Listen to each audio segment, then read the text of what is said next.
Hello and welcome to edition 138 of the Low Code Café. This is the edition for June 14th, 2023. Today we'll be talking about our new marketplace and new possibilities ahead, but also some hot fixes and at least one public service announcement. So let's dive in.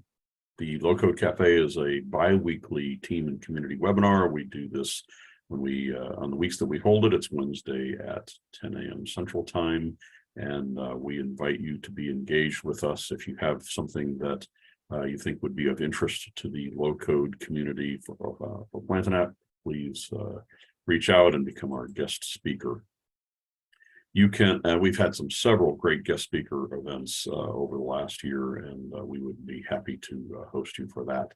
These episodes are recorded and they're out on our YouTube channel, youtube.com/Plantanet. So lots of good content there. Do subscribe and hit the bell so that you know when we release new content. For today's agenda, I'm going to be doing the low code development segment, and then I'll talk a little bit about from the trenches and my public service announcement. Let's get the public service announcement out of the way. If you use BitLocker, make sure you get your keys, because I'm working on my backup system today. I managed to completely lose my primary system because I can't find my BitLocker system. So that's my public service announcement. Make sure you have access to your accounts and all of your keys. Okay, we do this bi-weekly, so the next live event will be June 28th, 2 weeks from now. And so let's dive in with our hands-on low coding. We're going to introduce our Plantanet marketplace. So let's take a look. The overview of this project is that well, the overview of what we're going to cover today is we're going to talk about the goals of our marketplace in general. We're going to give an early preview of marketplace. It's not quite ready yet, but we'll show you the direction that we're going and show you the marketplace experience. If you're a low-code template, if you're a low-code developer and want to offer things either for sale or to share with the Plantanet community, you'll be able to do that by creating a template that's based on a Plantanet instance, and then move that template onto the marketplace. So key to that is version control, because we use version control to create the templates. And so we'll work through version control setup today. That's also going to be useful for anyone who is using our plans and want to back up their content onto GitHub. Also, we're headed towards multi-environment, being able to move changes between environment to environment, and that's all done with version control as well. So we'll touch quite a bit on version control after we get done with marketplace. Good deal. So the goals of marketplace, we will be the marketplace is going to provide a number of things. One of them is a support for the Plantanet Express program. Now that might get renamed, but I think that's the name it's going to get.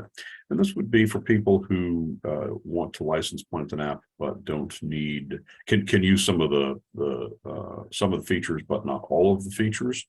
And so it's a light version of Plantanet that we plan to release. So if, for example, you license an Express, and Express has features like entities and forms and listings, but doesn't come with APIs, and building API endpoints. If you want to add that feature, you'll be doing it through the marketplace. You'll choose that you'll add API endpoints and whatever the pricing is, and it'll activate the feature that's already present on your system. So first goal that we're going to support is support for Plantanet Express.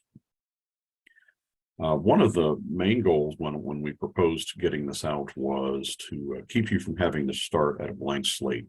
When you start up a Plantanet instance and you have a great amount of capability, but essentially an empty development environment, and we want to set up an environment where you can where you're not starting from zero. So, for example, the marketplace, we hope will allow people to publish things like a basic CRM setup or a basic software as a service setup, or even minor techniques or features that we've covered in Low Code Café in episodes past, like email queuing setup or event-driven architecture. Those things can be packages on the marketplace, and you'll be able to pick and choose from them, install them, and you won't be starting at a blank slate. You'll be able to just add on what you want to. So start with the customer relationship management, and then add on your particular scenario. That'll save you a lot of development time. So that's one of our objectives. We're going to be supporting different content types, and we're dividing them into low code, pro code, add-ons, features. So low code would be, for example, a template that would do something like CRM. You install the entities and the forms, the roles, the basic components that are part of a subset of a solution, and you'll be able to install those, and they will be loaded to the system. So that's low code. Pro code would be if you are a developer and want to develop your own add-on, for example, like an action or series of actions to integrate with a common with an internet-based thing, or any type of action. You could develop your own actions through C#, package them up and sell them on the marketplace. And I know we have some people within the community that that have the skills to do just that. You'll also be able to we have add-ons here. So these would be add-ons that we don't offer as part of your plan. For example, OpenAI is a new add-on that we're coming out with, and that will probably be offered on the marketplace at a very reasonable price, but out on the marketplace, and you'll be able to add it on. So that's the third type. And then features I already touched on, features within Plant an App that may be not activated when you because of your subscription plan, but you'll be able to activate them. So those are different content types that are anticipated. And the big goal for the marketplace is to have an ecosystem where developers can add value and share solutions with people looking to use Plant an App. So that's the general direction we're going. We are in MVP mode, minimum viable product. So our original rollout, Plant an App will be the first vendor selling things within the marketplace. And as that stabilizes, then if you have interest in becoming a vendor selling part of your solution or your solutions on the marketplace, reach out to us. We'll keep a list and keep you informed as it becomes available for you to add on. So within our MVP, there's this ability to buy these add-ons that aren't in your subscription, and there'll also be some helpful templates. I'm certain there'll be helpful templates that will be at $0 and something that you'll be able to install on your system. So, for example, the things that we develop on Campfire and are currently exist on our Campfire website, we'll start converting some of those into templates, so you'll be able to install them. Good. So let's do an early preview of the marketplace. I've got some, let's see, mouse went to sleep here. Lots of things going on my screen here, but the marketplace is going to look something like this. And I'm sorry, I jumped into a screen. It's going to be something like this, where we'll have products that have descriptions and perhaps an image showing what the product might look like. These are all test products here, so don't be too unimpressed by what we've developed so far. you'll be able to click in and get more details about them, or if you want to buy them, you'll be able to click the buy button and get them onto your application. So the buying experience, these are going to be purchased through Stripe, but they're targeted to a particular application. So when you buy, you'll have to select,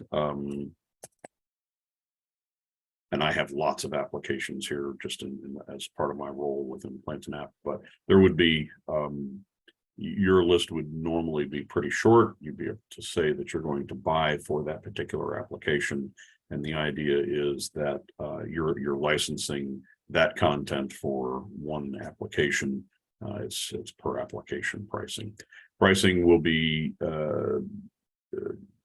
different. It might be a one-time purchase price. It might be monthly or annually. So that'll be up to the product vendor to determine what the pricing model is.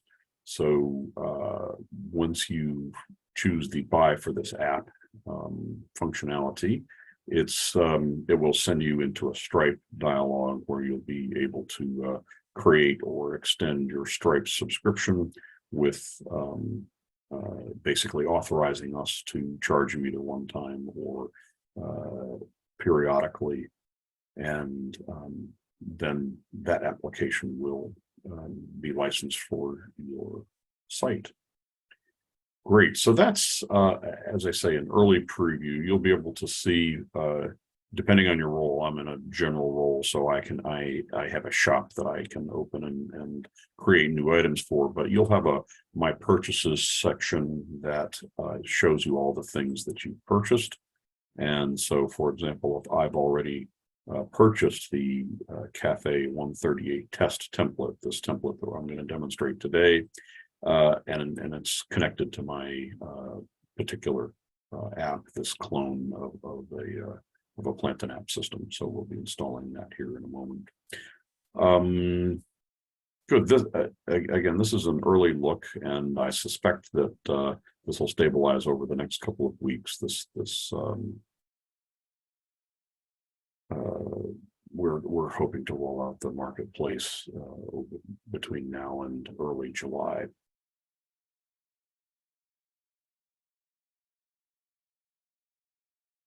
So next, the marketplace experience. I wanted to show you what this is going to look like. We talked about the idea that within the marketplace you have the ability to buy something, and I've already worked through the buy dialog. I have a system, this clone that I was talking about. I'm going to refresh it here, make sure it's awake. The way that you're going to see marketplace things on your app is that on our updates tab, in addition to all the areas that you already have, we have a marketplace tab, and anything that you have licensed will appear ready to install. So after it's purchased, you would come. You have the rights to it. You would then use the install button to install it. Before I install that, I wanted to show a little bit about what we're going to get today. So in this environment, in this target environment, this is a system as it comes from Plantain App, a new empty Plantain App hosted plan. And so we have all of the standard roles, we have all of the standard pages, but no extra pages. These are the pages that come with it. We have no entities or workflows, no look at APIs here in our new view. So we have no APIs defined yet, no automations. So just an empty system, and we're going to be applying a template. In all these areas that's empty, that are part of the system, like we have core tokens, but no additional namespaces, just an empty system. So the system that we're coming from, and I built an application, it's only for the purpose of demonstrating that this works, not that it's a really good application. It's just an application. And so, for example, this is the source system that I built it from. So I came in and added a role like CRM manager. I added pages like, let's see, what did I call it?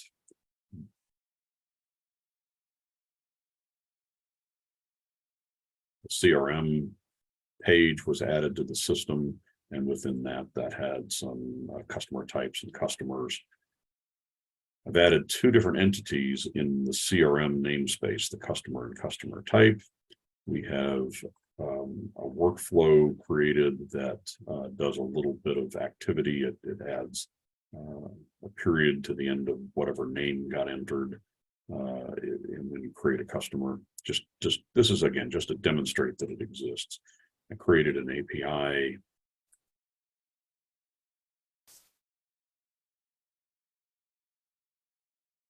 That's called test token. So that's going to get transferred, and a small automation job along the way here. If anyone has any questions, please feel free to ask. So we have an auto update customer name automation and a token, a helper token called helper echo.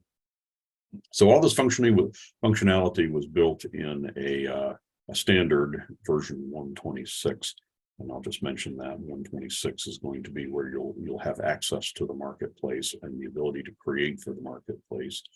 So it's a standard 126 system, and I just created these things as I normally would within Plant and App.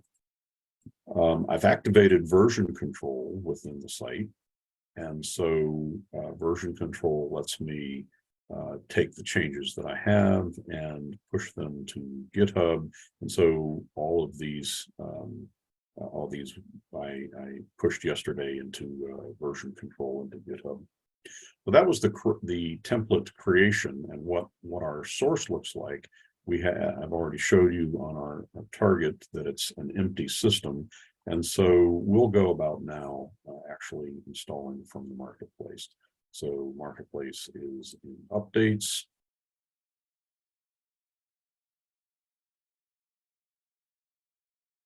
And we have our install button, so we'll just hit install. Are you sure? Yes. This too is an early release. The installation process is taking place, and we'll see the system refresh the page for us. But the actual installation is ongoing in the background, even though this has refreshed. So it might take a minute for it to all come in. We can see the progress of it in the logs. So we can see that there were a number of modules updated over the last many seconds. Yep, that's the current time. And so we can see exactly what modules were updated. So let's start to take a look, see what this looks like. We go to roles now, we see that CRM Manager has been imported in our pages.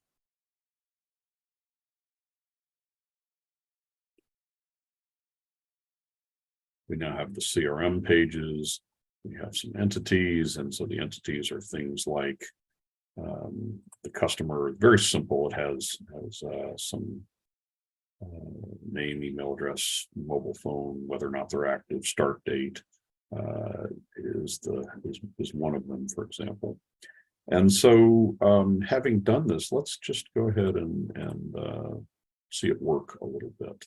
So I am going to go to the CRM customers page, and we can create a new customer. Doing Dale Warner, and this is pretty subtle. There's no period at the end of this. I'm hitting add and do a refresh here. And again, I apologize that it is so very subtle, but there's a period that got ended to the end. Well, this is happening because within our configuration, this automation job is running, and it has a database trigger when a new customer gets added on database insert for customer, and the action is it runs a workflow called names end with period, and it's passing the ID of the item that's working. So this proves that automation works. I don't know if we've talked too much about this feature, but in the new interface, these workflows are highlighted, and we can just click into them. Now, is that true? Come on, there it goes. So we can go ahead and edit the workflow directly from the automation. Take a look at it. So this workflow accepts a customer. It partially updates the customer with taking the customer's ID, and it's adding a period to the name. So proving that that works. Also, our token got imported. We have a helper token called Echo that's here, and we can run it, and whatever we put in as the value, it says the input was value. That's what the token does. We give it a different value. It says the input value was that. And this API that we created, the test token, it just accepts an input and runs that same token. So we send it a value and ask for a response. We get the input value was Cafe 138. So all of our functionality transferred and is operational immediately. And that's the experience that we want users to have, that they install something from the marketplace, and all of those elements are then added to their system ready to go. And Patrick, I'm trusting you. If there's something on the chat or something on questions, that you'll let me know. Yep, definitely. Okay. So that's the marketplace experience. And as I mentioned earlier, this is all the skill that you're going to need to be able to create a template is going to depend on version control. So we'll skip on over into version control and see how to set that up. Again, we're not going to get to the point of actually creating a template today. We still have some work to do. At this point, there's some manual steps in the middle that are necessary to create them, but we will cover this skill so it's on the record for future. So version control is covered in our documentation at learn.plantanapp.com, and since it's a primary item on the configuration menu, you can find the documentation for it in the configuration subsection. So, for example, roles and users and pages and entities all covered in configuration section, and version control is here as well.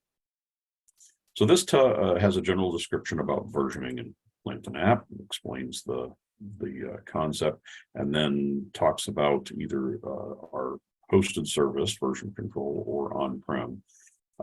If you're doing on-prem, there's some extra setups, steps that you need to do called multi-environment orchestrator. It's a system that you'll need to set up in a Docker image. But if you're using our software as a service, we provide that automatically, so you don't have to set it up. So this documentation for configuration of usage of version control software as a service is what we're going to target today.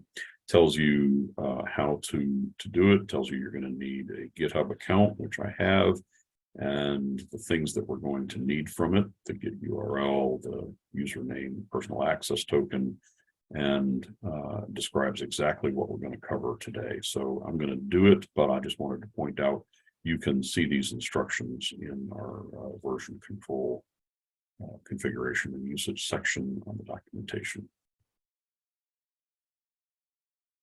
So let's do it.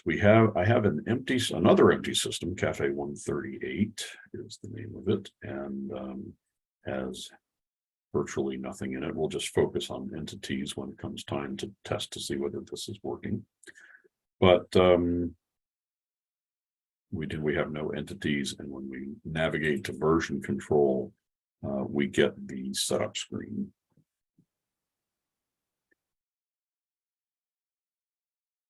And it wants the things that you need to set up your Git connection. So it's the URL of your repository, the username, and personal access token. So I have GitHub open here, and I've already logged into it, and I'm going to create a new repository and then configure PlantinApp for it. So we'll do this new repository. I'm going to call it Cafe 138. You can call it anything you want.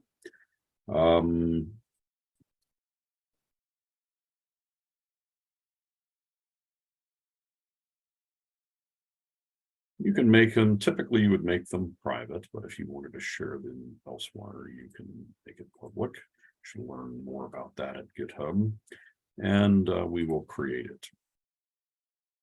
When we create a repository, and again, this is a spot on GitHub that that's going to hold all of the files that we want to send from our application, our version control. When you do this, it gives you a URL. So Cafe 138 is we're going to grab this URL. This is the one that we need in the Git URL setup. We also need the username, and the username is part of the URL. So we can just copy and paste.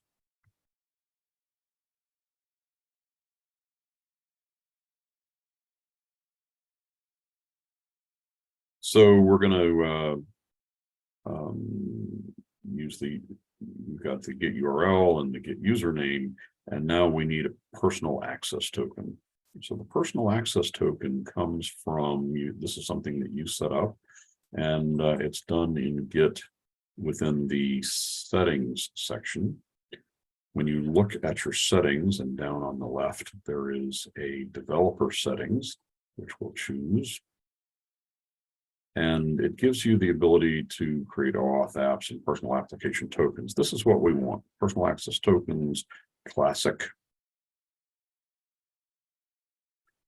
And I've got a number of tokens here already created, but what we'll do is we'll want to generate a new type token of the type classic.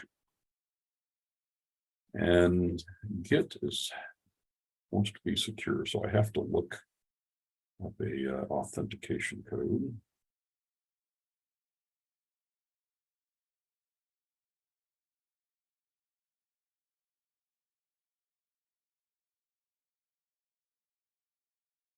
And so it's now letting me create this new personal access token.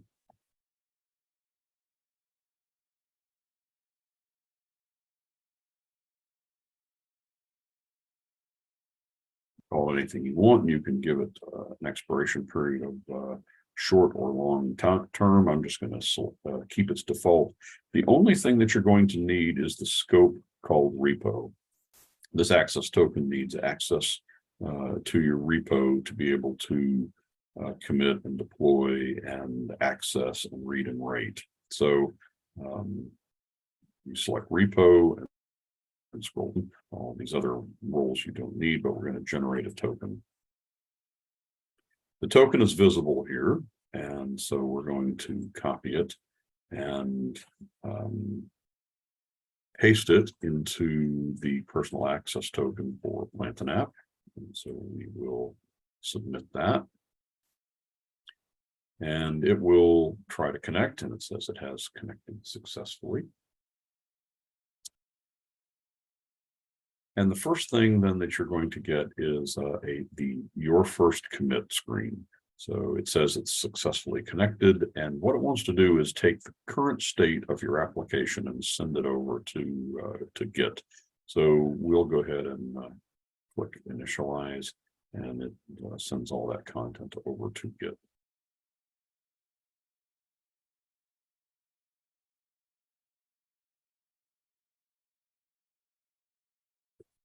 So within PlantinApp, it shows us these, it said initial commit, but it actually does two initial commits.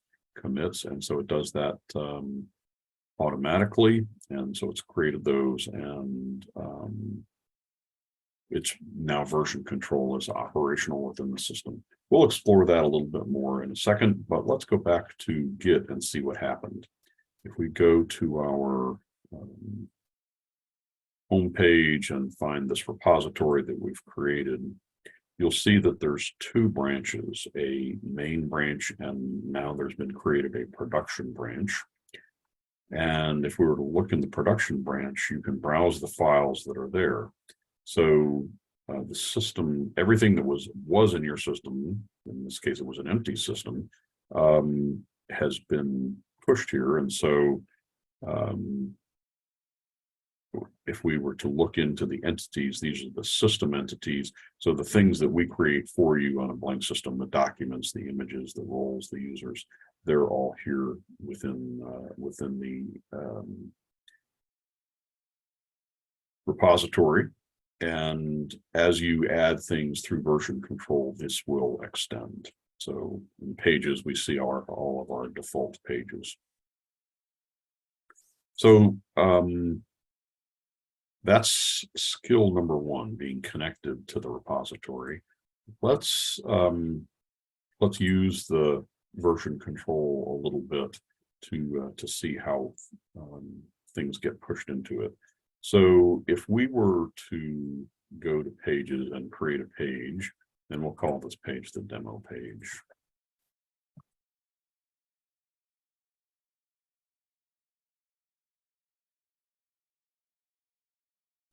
Let everyone be able to view this and let our developer roles be able to edit it. So now we have a page.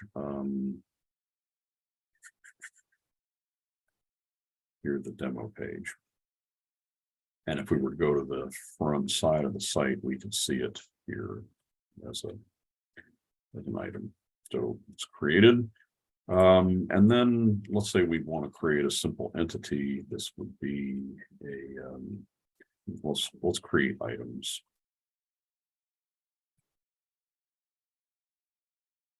Put it on our demo page.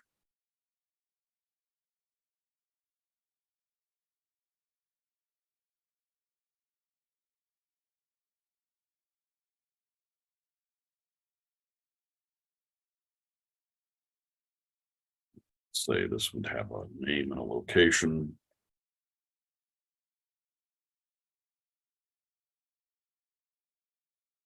And a quantity.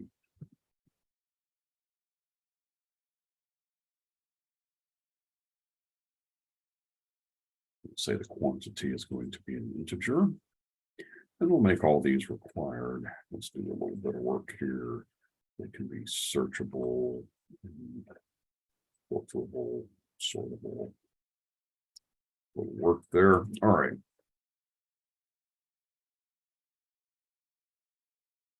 So as we make these changes, note that we see this button changing to say that there's changes that are made locally here, 17 changes, but they're not in our Git repository. And so you can use this button to begin to commit them. Before we do that, I'm going to just show again from a front end view, what did we create? So we have the demo page that has items. We can create new items.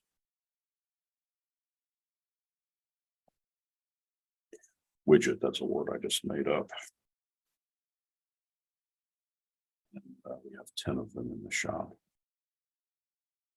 So, and then let's do another one. This would be a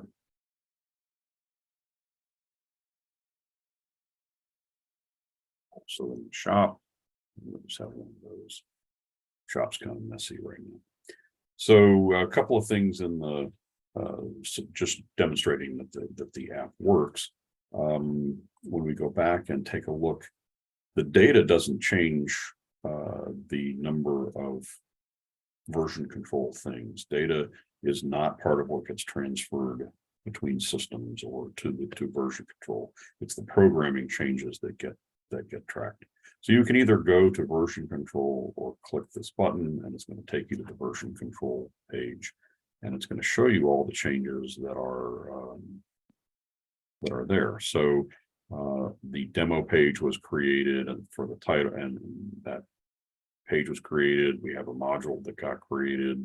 We have items and the items listing, the items form, many things. And I'm going to actually expand this to show more items. We have our API methods that got created automatically because of the creation of the entity, and all those are being tracked then by version control. We have our forms, our tabs, and then finally the entity item itself. So all these things were created. To use version control, you say what you want to transfer, which is we want to transfer everything into version control. So we'll include all of those things, and it moves from the left to the right. And then these are now staged to go to the version control system. So we can say commit changes, and all of these will then be pushed to Git. The title is, I'm going to call it the items.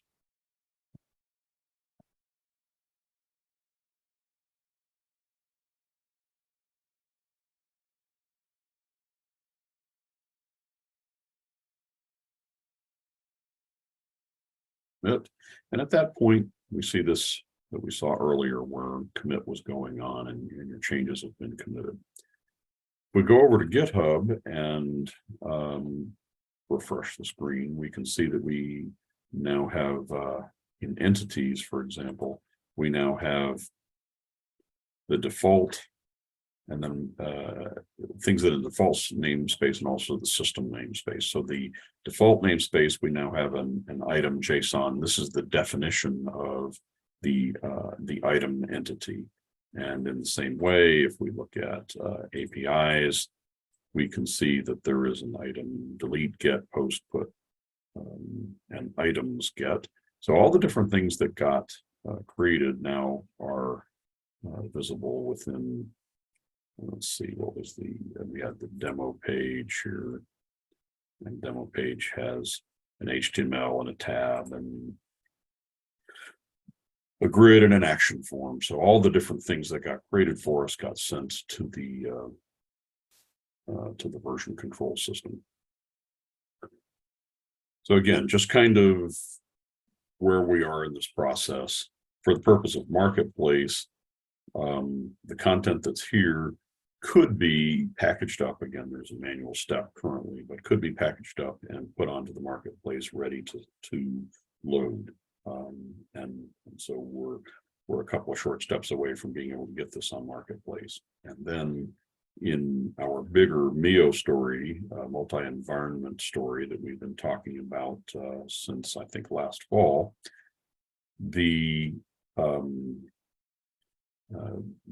these are the changes that you pushed into version control will, if you use an enterprise plan, eventually be able to be moved from a development system into a UAT, user acceptance testing system, and a production system, or however many systems that you have. So moved from environment to environment to environment to be ready to be moved in and to provide very good enterprise level control over what makes it into the production system, with lots of tracking and authorization taking place. So we are successfully getting these things into the version control. And as you saw with the earlier demonstration on Marketplace, we're now starting to be able to retrieve information from a version controlled package into the next environment. So we're inching closer towards the story where we're being able to move that content from environment to environment. And so hopefully we'll see that as we get into the next versions of Planting Out. Okay, so this was the primary things that I wanted to show you today with regard to Marketplace and version control. I would love to entertain any questions, but I'm going to. Yes, sir. Yeah, real quick. We have a question coming in about configuring version control for an on-premise setup, and I know that you have to have Mio configured, and I just wanted to know if we wanted to talk about that a little bit, or. So I would say that the documentation talks about how to do that, but I would also say that you would probably want to engage with help with the support desk to get it done at this point. There are images, Docker images available. I would put it like this: our developers have done this internally, and our developers have put this together. Our hosting team have done it like for our hosted plan.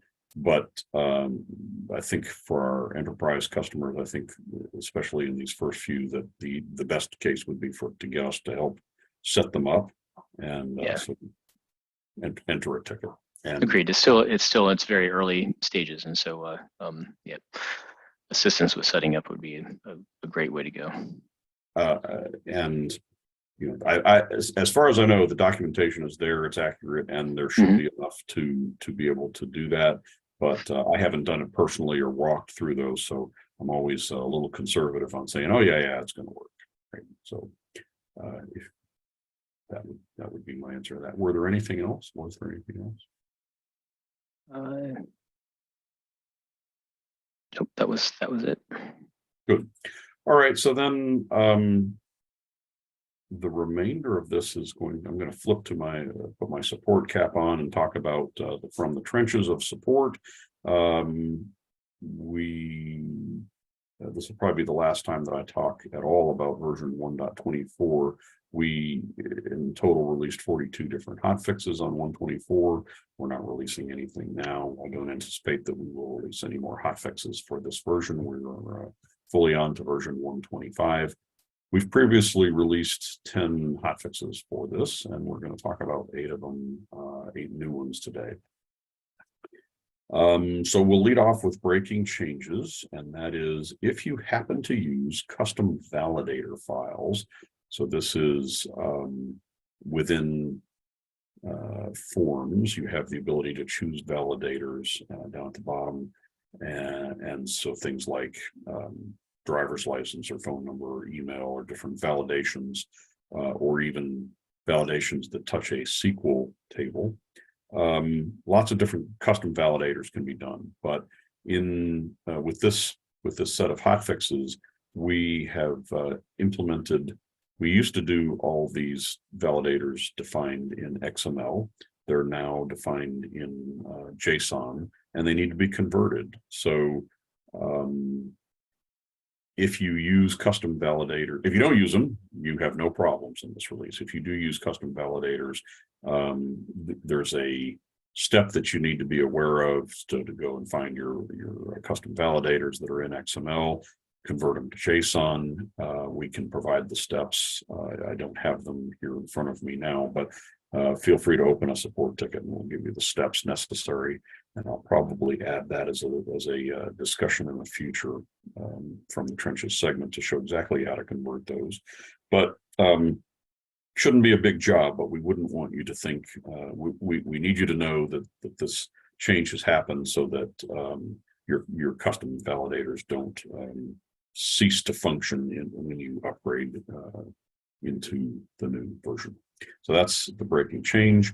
The rest of these, let's see, in listings, there's the image field has some changes having to do with file IDs and opening to a new section for each click. If you've used the CNP, which I believe this personal code is something that was used in some of our Romanian implementations, so they may not impact you very much, but you can have a translated error message. From a bug fix standpoint, there were some validators in forms that were not working when you used conditions, and that's been fixed. If date and time picker fields were not grayed out when they were disabled, so that was a visual issue. And again, some more about these CNPs, some valid CNPs that weren't passing validation, so that's been fixed. We've talked before about in our new API and automation interfaces that the admin screens, that if you were trying to default certain values, we provided defaults and they were being reset back to the default every time that you edited the form, edited the either the API or the automation, and so that's been fixed. And